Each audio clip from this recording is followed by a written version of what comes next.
Hey there, in this video I'm going to walk you through one of InnerOrbit's pre-made assessment types, the sense-making summative.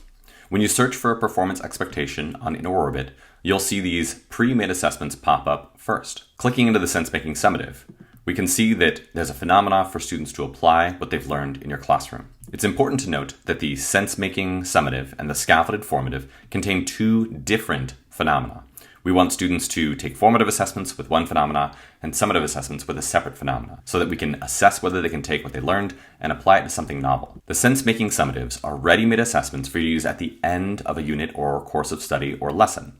You can click Use All Questions, and you can pull these questions into an assessment and assign them to your students quickly. If we scroll past the phenomena, we'll see that there are three different question types in the sense-making summative. First, there are the content and concepts questions. These are two-dimensional questions hitting the DCI and the cross-cutting concept. We'll also have questions that hit the content and practices, the DCI and the SEP. Because these are summative assessments, we want to see if students can take their knowledge and apply it through the lens of the SEP or the cross-cutting concept. We also have three-dimensional questions at the bottom of these assessments, which we call sense-making questions. These questions are tagged with the SEP, the DCI, and the cross-cutting concept altogether. There are two of these questions in the sense-making summatives, and all of these represent the most rigorous question types on InnerOrbit.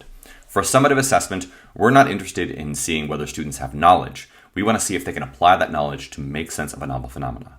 After students take a sense-making summative assessment on InnerOrbit, you're going to see data fill in for the DCI, the SEP, and the cross-cutting concept.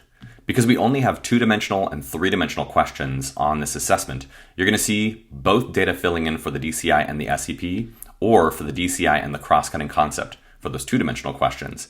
And a three-dimensional question will add in data for the DCI, the SEP, and the cross-cutting concept equally.